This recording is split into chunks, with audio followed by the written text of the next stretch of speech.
Today, I want us to talk about conflict management in relation to our temperaments. As we have said before, our temperaments are part of our personality. That is the way we perceive life, the way we react and respond to what is happening around us.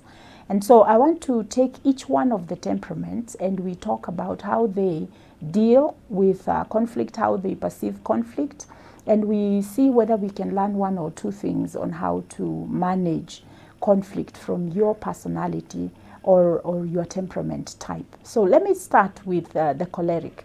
Like we have said before, the choleric is very goal-oriented. They want to finish a task. They identify what that task is, and they will do everything they can to be able to finish that task on time.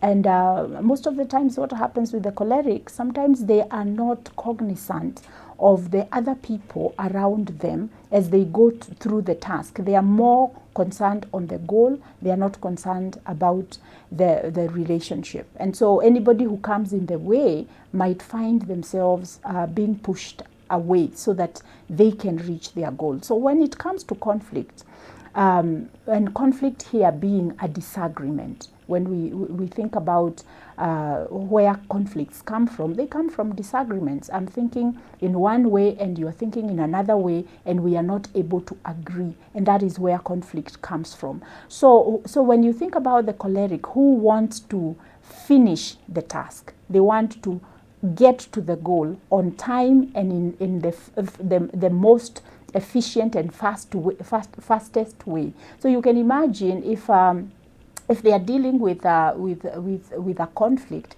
they are going to have the challenge of agreeing, because if the other person can't see the problem the way they see it, then there will be more conflict. And so the choleric would have to learn to be able to listen to the other person and to be able to allow themselves to hear the opinion of another person. Because one of the steps of the first step towards conflict management is to be able to define and agree together what the problem is. And so the choleric would have to increase their empathy so that they can hear from the other person, and they can also be able to understand the problem from the perspective of another person. Once people are able to agree on what the problem is, then now they can begin the brainstorming process of finding solutions. And so the choleric, if you're listening to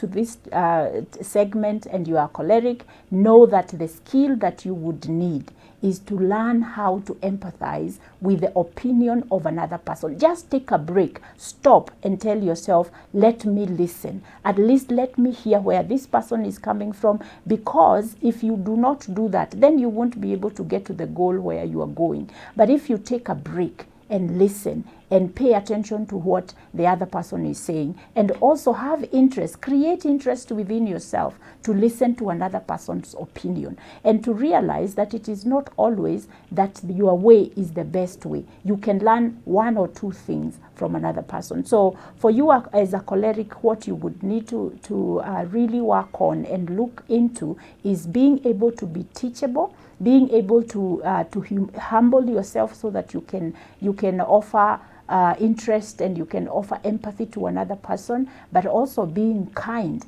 And then the last thing, you need to also develop a feeling of respect for another person. And I also want to say, as a choleric, when somebody disagrees with your way, they are not saying you are wrong. They are only saying, I see it in a different way. Give them the respect that they also have valuable information they can bring to the table.